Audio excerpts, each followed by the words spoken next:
চলে এলাম আবার একটা নতুন ব্লগ নিয়ে। এতদিন কলকাতায় ছিলাম, তার জন্য কোনো ভিডিও বানানো হয়নি। একটা ইমার্জেন্সি কারণে মোটামুটি 1 মাসের জন্য কলকাতাতেই ছিলাম, তাই কোনো ভিডিও আমার ছাড়া হয়নি। টুকটাক ফটো পোস্ট করতাম, এই যা। কিন্তু আবার পুনেতে ফিরে এসেছি। আবার আমি ক্যামেরাটা হাতে নিয়ে তোমাদের সাথে একটু বক বক করা বা গল্প করা যাই বলো, সেইটা শুরু করতে পেরেছি। আমার একটু রান্নার ভিডিও আর এই ব্লগ বানাতে আমার খুব ভালো লাগে।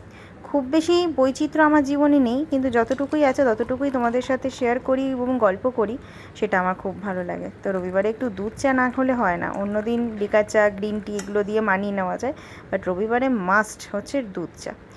আর দুধ চা তার সাথে ঠিক বলবো না, তার একটু পরে ব্রেকফাস্টে কলকাতা স্পেশাল বাপুজি কেক, যেটা আমি কিছু নিয়ে এসেছি আমার সাথে, আর তার সাথে চিজ ব্রেড, এইসব দিয়ে ব্রেকফাস্টটা সারলাম।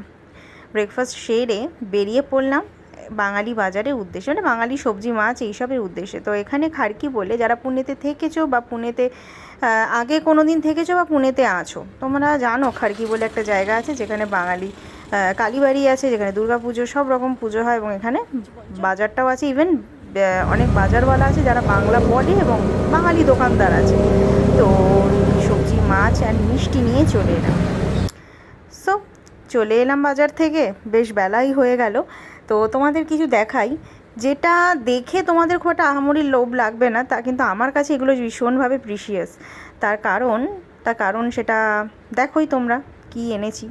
এই যে আমার কাছে আমি ভীষণ মিষ্টি ভালোবাসি, তবে অতিরিক্ত নয়, একটা হলেই চলবে, কিন্তু ভীষণ ভালোবাসি। তো এই রসগোল্লাটা নিয়ে এসেছি, জানি না কেমন হবে।